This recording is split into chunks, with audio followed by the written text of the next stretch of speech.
Shalom! Who's there? Good morning, Sol Solomon. It's Dylan Brody calling you from Los Angeles, California. Shalom to Los Angeles. How you doing, Dylan? Welcome back, I may say, to the neighborhood. You were with us about a year or so ago. It's great to hear from you again. How are you, by the way? It is a delight and a joy to be speaking with you. I am great. There has never been a better time to be in the Dylan Brody business. Oh, and why is that? Hint, hint. I am coming up on the final leg, the New York leg of an international tour of my solo show, Dylan Brody's Driving Hollywood. I have been in Chicago and then in Barcelona and then in London with this show. I am getting reviewed beautifully. What was that word? Beautifully? Beautifully. I love that, yes. And I pronounce it with the F because I was in Barcelona. Oh, I get it, yes. And, that was very smart of you. Yes. Thank you. And then. And if my name ain't Sol Solomon, yes. You have to write that with the little weird squirrely S's that they use in the Constitution. Oh, I love those. I certainly do. So all right. Let's take it. But first of all, the name of the show is called Driving Hollywood. It's called Dylan Brody's Driving Hollywood. Oh, excuse me. So like George Gershwin's Porgy and Bess, because we wouldn't know. It would be somebody else's fucking Porgy and Bess. Well, it's not about possessive. It's about active. The idea is that it is my cri de coeur in terms of getting artists to drive Hollywood. Ooh. So you're making this outcry. What do you mean by that? Well, part of the idea of the show, it's all about the intersection of art and commerce.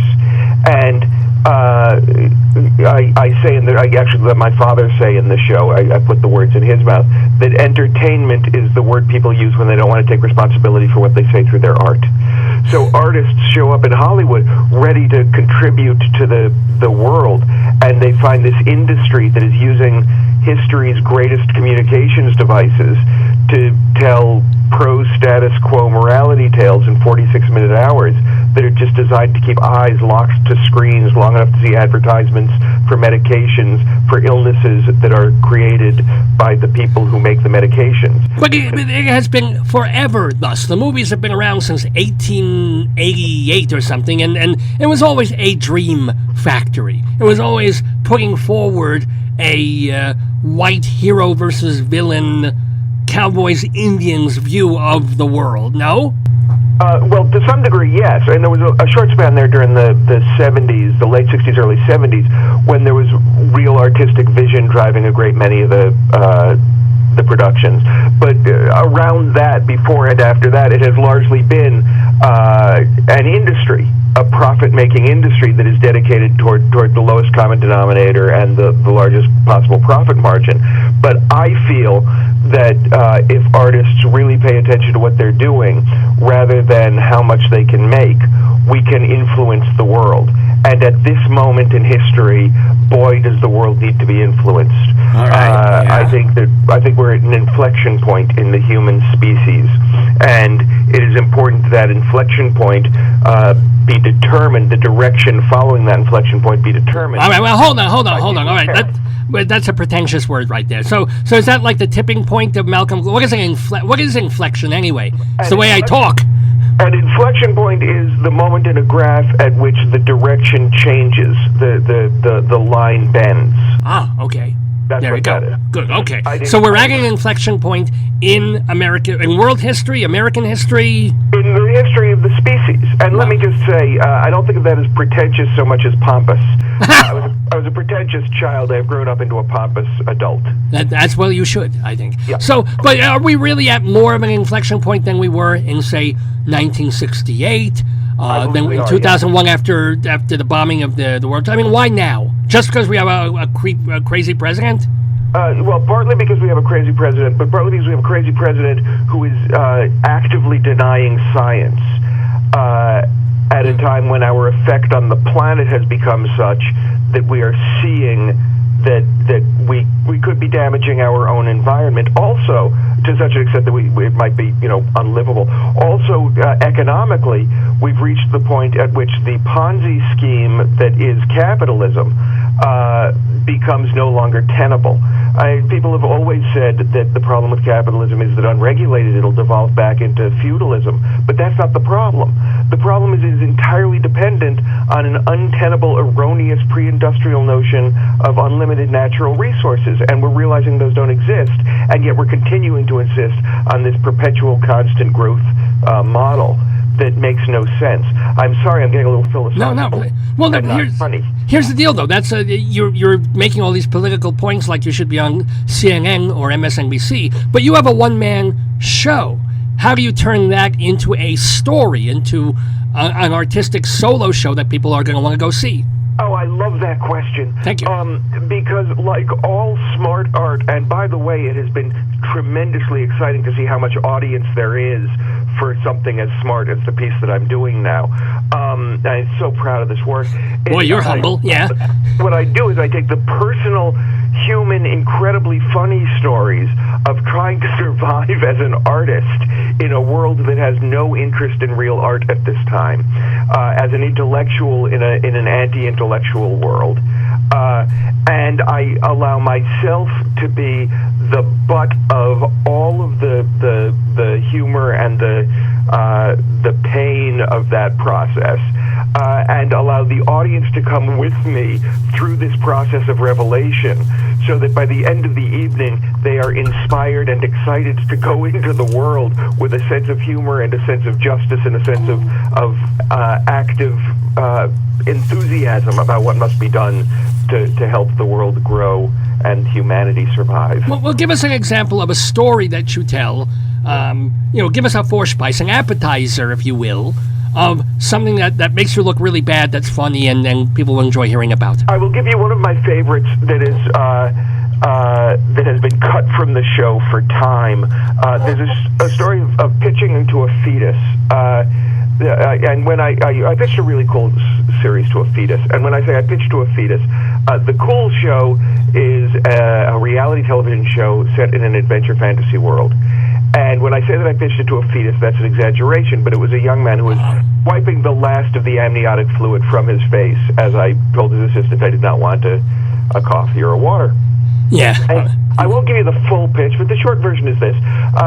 You take the 12 greatest swordsmen in the world, that's reenactors and martial artists and Olympic fencers and so on, stage combat guys. You move them into a castle. The show is called Castle Quest. Each week, they learn a different period weapon, and they do skills challenges, and the two winners fight for immunity for the next week, and the two losers fight for elimination, and at the end of the season, the winner keeps the castle. And I pitched this to this tiny child at Buena Vista, and he listened to this pitch. Yeah. And he said, "What's the hook?" And I said, "Well, they're sword fighting to win a castle." And he said, "Well, I don't see why that's engaging." And I said, "Well, they're sword fighting to win a castle." And he said, "Well, okay, but maybe if someone won a girl at the end of the season, you'd have something." Right. And I said, "Well, they should be fighting to rescue a damsel. That's actually pretty good." Yeah, well, then we can't. That's not legal in modern America." And he said, "Well, we don't have to shoot it here." And I said, "Well, you're kidding me, right?" I was beginning to wish that I had ordered the coffee or the water, because I wanted to be able to sip slowly and gather my wits about me. And he said, "Look, I'm just spitballing here. Maybe this is a little too on the nose. But what if at the end of the season somebody got hung? Then you'd have something." And I figured he had to be joking. So I said, "Well, then we have to take it to Fox." And he wasn't joking. So he said, "Oh, we can't take it to Fox. This is Buena Vista. We're Disney." Oh, my God. And I blinked slowly. And he said, "Okay, look, do you have anything else to pitch to me?" And I said, "No." "Well, yes. What if instead of a small child with a large desk and control over the careers of your elders, you were an extraterrestrial alien that nourishes itself on the creativity of others, crushing their spirits and devouring their muses, sucking the marrow from their bones?" And he said, "Well, wait, is that a show or what?" And I said, "Yeah, I'm just spitballing. It's probably a little too on the nose." Ah, did you really said that? You really had the moxie, as it were, to to say that? Oh, once I am enraged in a meeting, once I am wholly disappointed, and ultimately I think the message we all forget from the fairy tales is that nobody gets to live happily ever after until everyone is disenchanted and all the illusions are shattered. I am not lacking for moxie. Whoa. But the funny part is, here you were, trying, I mean, you're talking about art and how important it is for artists to be able to do what they want to do, and essentially all you wanted to do was pitch a piece of shit show about sword fighters so you can make a lot of money. That's the irony, too. To some degree, that is absolutely true. And one of the recurring things in this show is that we all keep making these concessions over and over again. We're making concessions to this industry, trying to get in with people who are not making the kind of stuff that we want to make. People tell you can't change the world, and my thinking is, well, certainly not if we take their word for it and give up now. Well, what about the people who do the really ultra-commercial stuff, make millions and millions of dollars, and then that gives them the opportunity to do the little projects, the side projects, the ones that they do for love and for art? First of all, I love those people, and I would love to be one of those people. Right, yeah. There are very few of them. I mean, there's George Clooney. And there are a few people who really are able to do that in the film industry. There's almost nobody able to do that in the television industry. And it's a very difficult balance. I mean, Kirsten Vangsness, who is something of a genius, thinks of Criminal Minds as her day job, and then she works in the theater to do what she loves doing. And I love that attitude and that approach, but I genuinely think television could be used not just to entertain, but to inform and educate and enlighten and empower an entire nation, an entire world. And boy, would that be more fun. Well, let me spitball with you here. I mean, maybe are you still thinking of television, though, in terms of the three major networks? I mean, television now is cable channels, YouTube channels, Netflix channels. Anybody with an Indiegogo account and $20,000 is making their dream projects, no?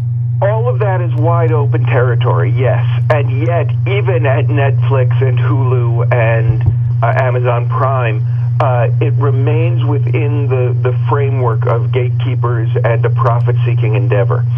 This is why I released my two specials last year, the original the award-winning special, Dylan Brody's Driving Hollywood, through nextupcomedy.com, and the other one, corner of Starbucks and Christopher Street, through Reverie.com, because online with pay-per-click streaming services, there is a real freedom to get stuff out, but there's not yet the same kind of audience. Sure. I mean, anybody can do anything, but if you don't... This is what musicians faced. You know, for years they bitched about major labels, and that they were being cheated, and they go on tour, and then there'd be no money left, and they owe the record label money, and they were swindled, etc. And so now, fine. There's almost no record labels. Everybody's got like these little imprints or their own labels or just online streaming. And then they go across the country and they sell a couple of CDs at their concerts and they eke out a living. So what's the middle ground? Well, I don't yet know what the middle ground is. Here's what I know. Like those musicians, I finally realized that if I want to say the things that I want to say, I need to take control of my own career and not wait for someone to give me permission. Hence the creation of the specials 2 years ago that I started selling last year, and then the creation of this show that's letting me get out into the world and find the audience that really enjoys thinking and laughing at something that is a little more satisfying than the 4-to-1 laugh per minute ratio that is demanded by late night television. And what's tremendously gratifying is to realize that, in fact, the audience is way smarter and way more engaged than they are being given credit for by those who profit from a lowest common denominator approach. Oh, absolutely. I mean, I completely agree with that. I mean, in some ways, you strike me now as a left-wing Dennis Miller, only funny. So, Oh, I love that. well, think about it. Yeah. Okay, you may quote me on that, sort of. I will. Actually, if you quote me on that, I'll get more publicity than I've ever gotten, so please do. I would be happy. Everything is a blibe. It tends to be. So, what was it like doing your show in Barcelona? Barcelona, it was wonderful. There were some American expats there. That helps, who yeah. were very excited by the show. And then there's a vast English-speaking public within Barcelona. I think all over Spain, but certainly within Barcelona. So the reaction to the show was fantastic, but also very weird because depending on who was in the audience, some nights it was all laughter and applause breaks and then loud applause at the end, and then other nights I thought I was eating it because the audience was so silent through the show. And then there'd be the blackout at the end and the music up and still silence, then the lights up for the curtain call and there would still be a beat of silence, and then the applause would come. And then afterwards everyone would stick around to want to talk to me and buy copies of the book. So there's this it entirely depended on how they were responding to the show. And as a former stand-up comic, to hear that kind of dense silence through a 70-minute show was a little bit terrifying. And each time, it wasn't until the very end when the audience actually burst into applause and then wanted to talk to me that I knew they were just engaged and listening and not just hating me and wishing I would get off the stage. But as it turns out, my personal insecurity is of more trouble than their response to my show. Well, yeah, you can't know. I mean, it's very, very difficult. You can't know until the end of the show. If you have a line that you're used to getting a laugh on, and it just sits there, you don't know until the end whether it laid an egg or if it hatched. Exactly right. Rather strange way of putting it. Now, speaking of strange way of putting things. A lovely metaphor, though. Why, thank you. I never metaphor I didn't like. But, you mentioned the 4 jokes a minute, 4 laughs a minute kind of ethos of comedy, and I get that.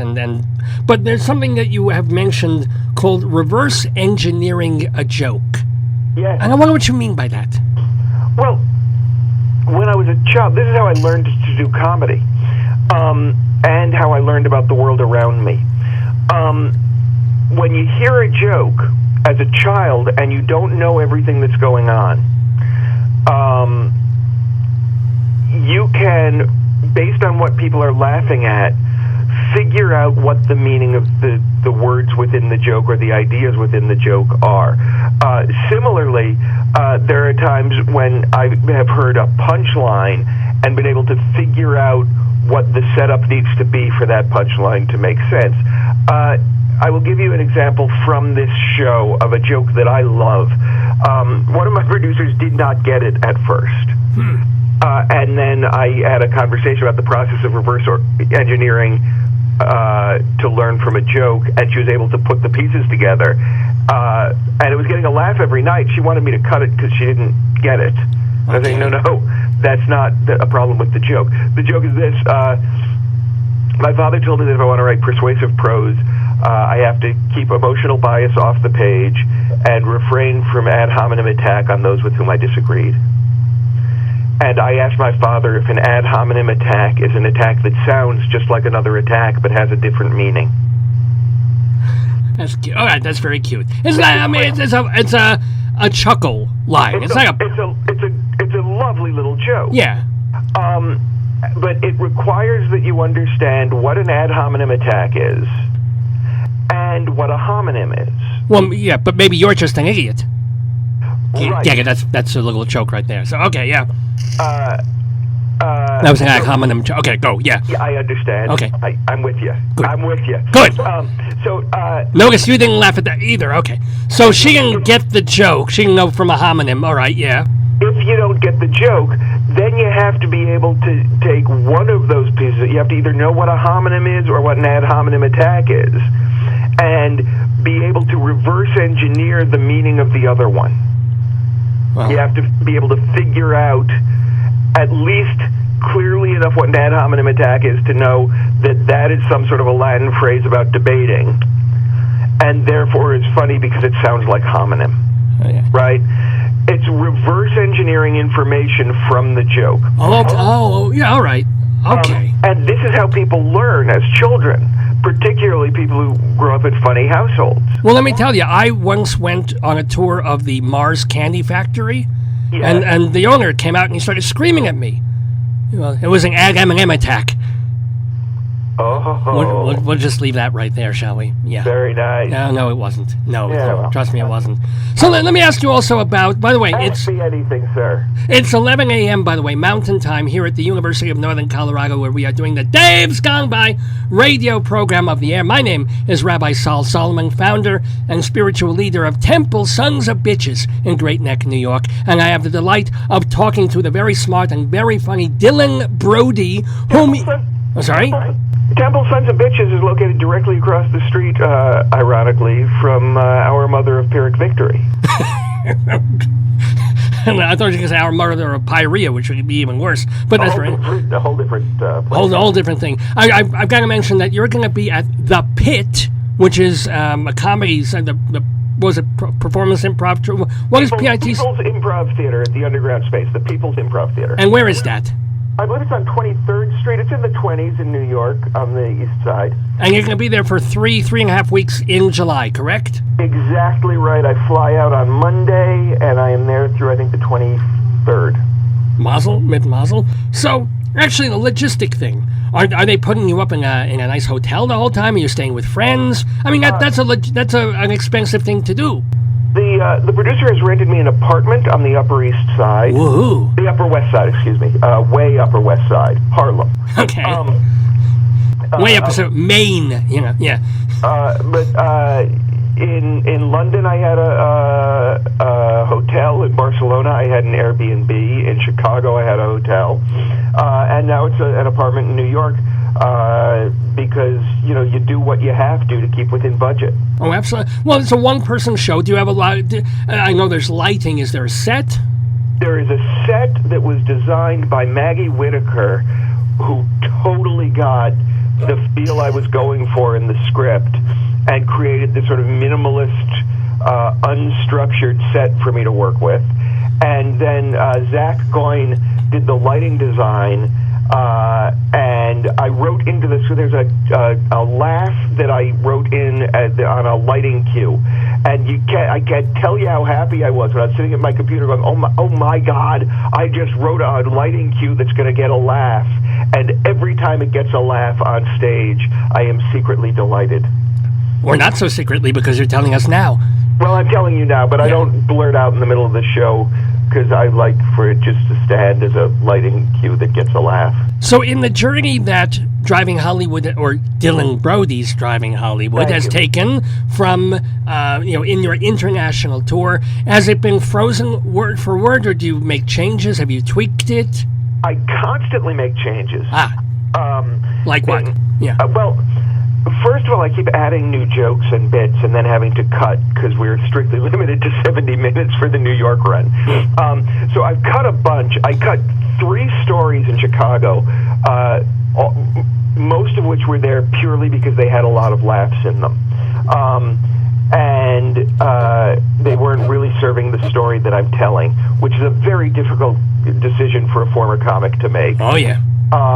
But I gave up a bunch of really terrific, solid laugh segments to really narrow it down to the story that's being told, which is, how you make good art. Oh, well, now since you've whetted my appetite again, and my appetite is actually soaking wet at the moment. So let me. What's one of the things? Oh, sorry. Have I made you moist, sir? Oh, well, there you go. Well, moisten me even more by telling me one of the other cut things that's so hilariously funny. Talk about putting you on the spot. There's a piece, the first piece that David Sedaris ever invited me to perform on his stage is called If There Were Swans, It Would Be a Lamentation, and it is one of the ones that I cut. One of my favorite things about John Darnielle is that even when he performs with none of his musical colleagues, he goes on stage and says, "Hi, we are the Mountain Goats. I am not a music critic." Recently, his CD had spun around to the song Slow West Vultures when I pushed the button on my steering wheel that turns off the music and answers the phone, even though I have caller ID and could see that it was my mother on the line. After we had been on the phone longer than I was comfortable with, which is to say, we had exchanged greetings and we're still talking, she said, "I hope I'm not interrupting anything." I said, "No, I was just listening to the Mountain Goats." She said, "Oh, I thought you were in your car." I said, I am in my car, Mom. She said, "Oh, why are there mountain goats in your car?" I said, it's a recording, Mom. She said, "Oh, I don't get that whole New Age California thing where people drive around listening to a record of nature sounds, a field of crickets, a pod of whales, whatever." I said, "Mom, it's a band." She said, "Honey, I'm pretty sure if it's whales, it's a pod." She said it in that tone of forced patience and condescension with which she corrected me on my grammar when I was 5. I said, "Not the whales, Mom, the mountain goats." She said, "Oh, that would be a herd deer." That tone again. I gripped my steering wheel and listened to my breath. I imagined a bird carrying my anger toward a distant horizon, as my therapist has advised me to do when my mother calls. I said, "No, Mom, the Mountain Goats are a band. They play musical instruments and sing post-grunge humanist folk rock." She said, "Oh, that sounds very interesting." I said, "I will send you a CD." She said, "Please don't. I was just being polite." And then after a brief pause, she said, "Can they even know what it's about?" I said, "Who?" She said, "These mountain goats. Can they even know what the songs mean?" I said, "Mom, do you genuinely believe the conversation we're having right now is actually about mountain goats that have been trained to play musical instruments and sing post-grunge humanist folk rock?" She said, "Oh, Dylan, you're just like your father. It's always all about the subtext." Ooh. I gripped my steering wheel. I listened to my breath. She could hear the tension over the phone because I'm just like my father and it's always all about the subtext. She said, "Are you okay? Where did you go just then?" I said, "I'm fine, Mom. I was just imagining a whole flock of crows headed toward a distant horizon." She said, "Oh, honey, you're thinking of a murder." And I said, "Yes. Yes, I am." That's one of the segments that I had to cut. And was it, I mean, you probably tweaked it a little to exaggerate, but was it basically like a real true conversation you had with your mama? Everything that I do is in some way based on truth. Everything that I do is in no way tethered to fact. Wow. Okay. That's no way feel. Tethered to fact. I like that phraseology. No way tethered. It's kind of like our president. But you know, well, he's not tethered to reality. That's very different. Speaking of shrinks, let's also make sure. Yes, sir. Well, when we were talking about a year or so ago, you've had your issues. How's your depression stuff? No problems? Everything good? The depression stuff is lifted.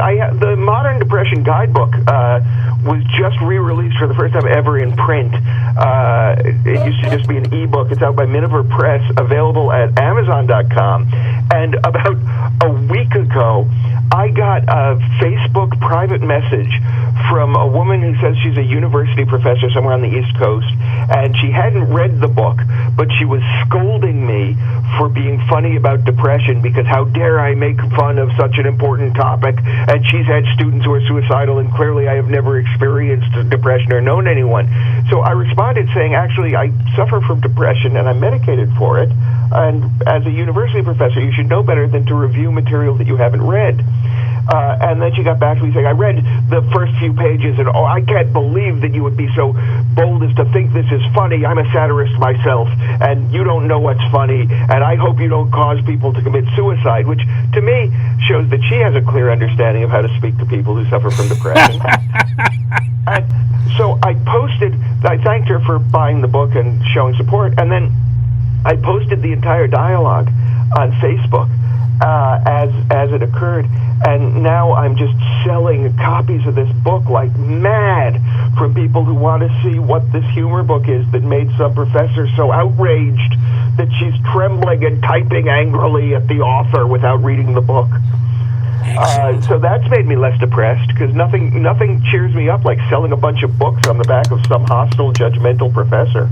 Well, and actually remind everybody, the name of the book again is The Depression Handbook? The Modern Depression Guidebook. Guidebook, sorry. It's for people who want to get the most out of their depressions. If you want to get your deepest possible blues, your darkest possible lows, then you buy this book. It has handy exercises to improve your self-loathing.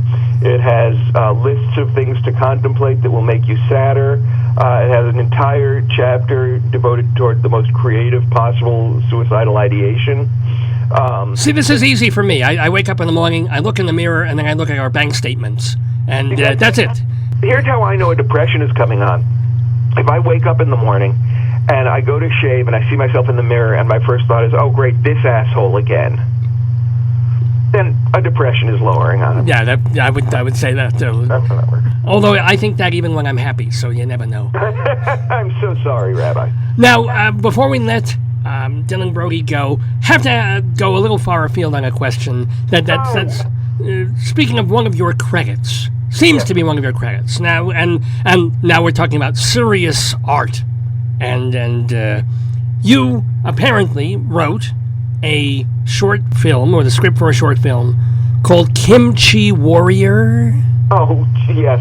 I wrote a screenplay called Kimchi Warrior for a Korean production company. They paid me properly for the script. They did not make the movie, which was a lovely, lovely script about the nature of heroism and the world that needs heroes and the people who can become the heroes. And they took that script and they turned it into an unwatchable animated series about a costumed being who fights off germs. Okay. So, sometimes you take the money and you get out clean. Yeah, no, I was wondering because you mentioned it in your bio, and then I went on the IMDb QPTR website. IMDb LGBTQIA. Yeah, I'm not. You're not LGBT as far as I can tell. But point is that your name wasn't on it, and I'm like, wait a minute, it sounds like sort of the same synopsis, but they've got other people. I know your name is not Young Man Kang. Young Man Kang is the man who hired me. Are they working on the full-length film? Now I'm going to have to look it up, because all I know of it is the little animated series that had nothing to do with me. But you have no hooks, and they kept the title. They paid you. There's no plagiarism involved. They didn't steal anything no, from them. No, they didn't. They paid me. It's fine. Everything is good with me and Young Man Kang. Good. Now, sorry. He seems like a lovely man. Well, a lovely man Kang, anyway. Yeah.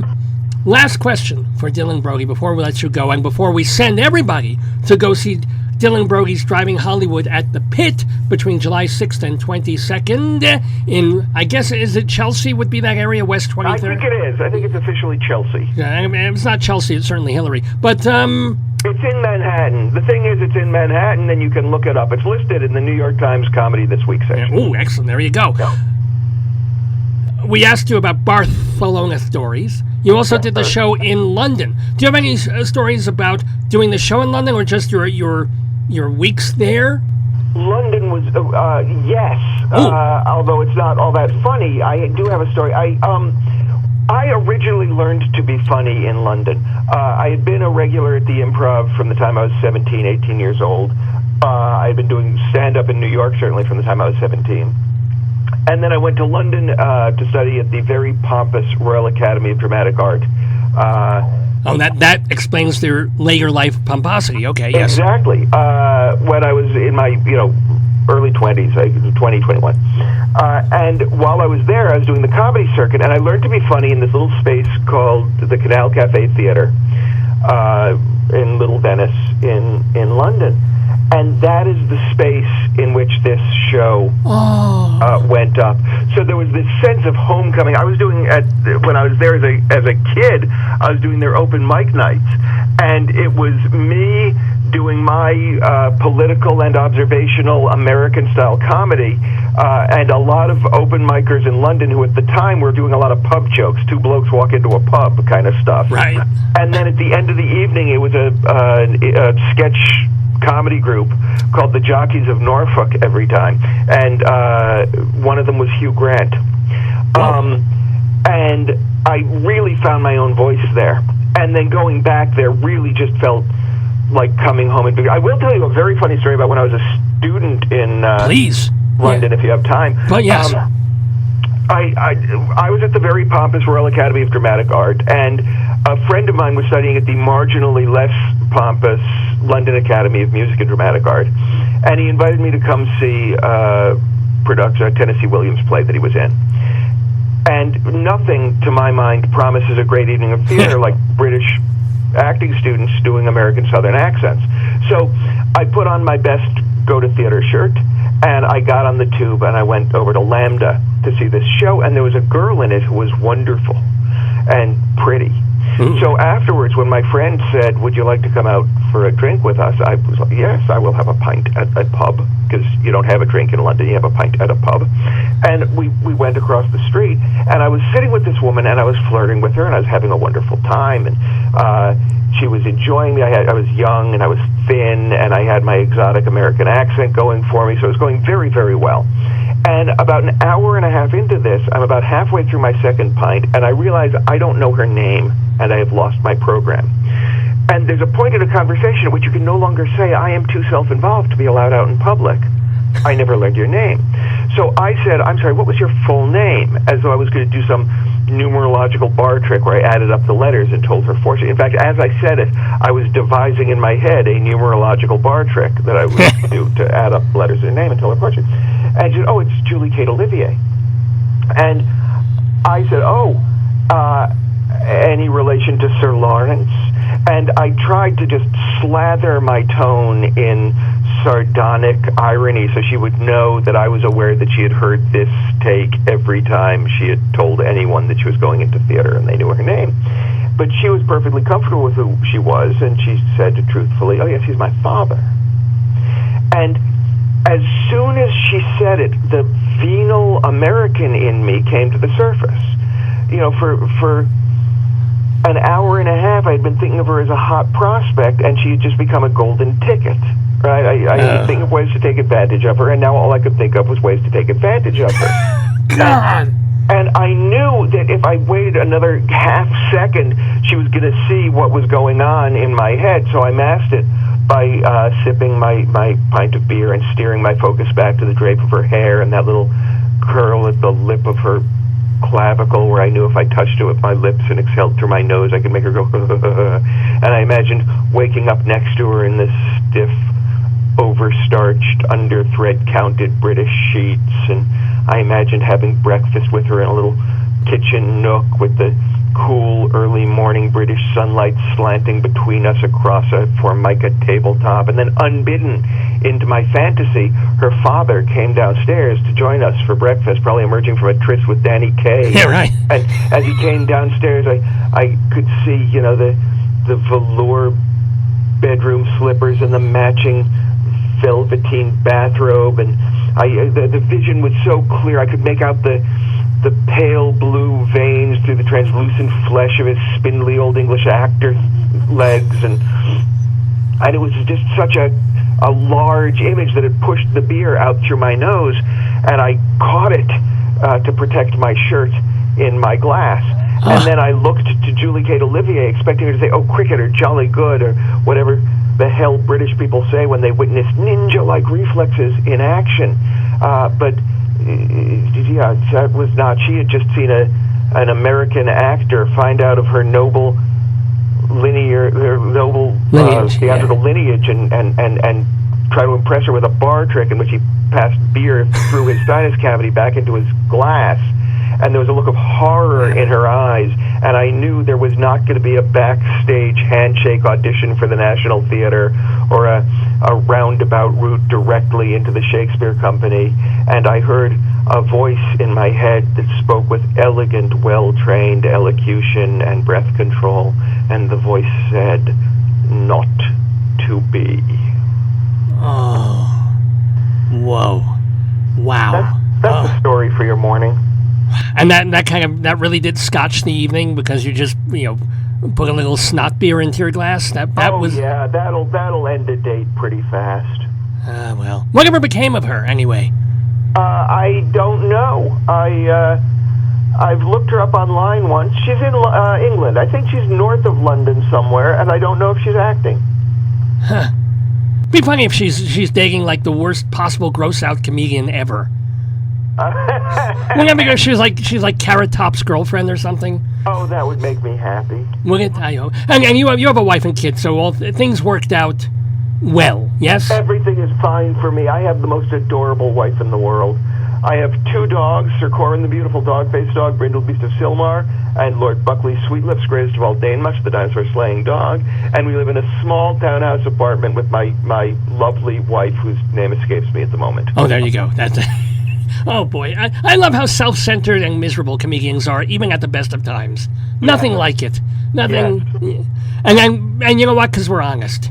That's the thing. We really, not always, and not with ourselves, but to the world at large, we at least try to be a little more honest than everybody else. We find the least painful ways we can to expose our most painful truths. Which is essentially Judaism, if you think about it. But there you go. Ladies and gentlemen, we've been talking to the very funny, very smart Dylan Brody, who is the creator of Dylan Brody's Driving Hollywood, which you can find at the Pit. And just don't take any how to pick up girls tips from him. But otherwise, in terms of writing tips and acting tips and humor tips, there's a lot to learn from this man. So go see him July 6th through the 22nd in Chelsea. And by the way, what's your website? DylanBrody.com. DylanBrody.com, spelled just how you think it's spelled. So, Dylan, I wish you much, much mazel with the show. So, last thing, what do you do after you're done with the show in New York? After I'm done with the show in New York, I am back in L.A., hard at work at my desk. It looks as though Peking Duckling, the series for preschoolers that I wrote a couple of years ago on, is coming back for another season. I will be writing for that. Oh, yeah. I will be trying to put up, that's not true, I will be putting together the initial steps toward putting up a run of Dylan Brody's Driving Hollywood here in L.A. I have a new one-woman musical that I wrote called Singing in the Wrong Direction that I hope to get a production of in New York and a production of out here in L.A. Ooh, I want to try out for that. When are the auditions? I have somebody, I'm afraid, in mind for both productions. A wonderful actress named Robin Heller did the initial workshop production out here, and I want her to do it in L.A. And there's a Tony Award-winning actress named Daisy Egan who's a genius. Yes, she was in The Secret Garden. Yes. Yeah. That's her. She's wonderful. She's a dear, dear woman. And I actually wrote the piece for her. So now I have to, when I'm in New York, I'm going to be meeting with her and the director she wants to work with, and I'm hoping to get that off the ground and find financing for it. It's a one-woman musical about bipolar disorder and addiction. Oh, so much fun. Well, if you need an understudy. All right, you're in. I can tame my facial hair to some extent. We'll do makeup over it. We'll talk. We'll cover it like a tattoo. There you go. Thank you so much for having me, Rabbi Sol Solomon. Always a pleasure to be on your show, sir. And always a delight to have you as well. Dylan Brody, shalom to you.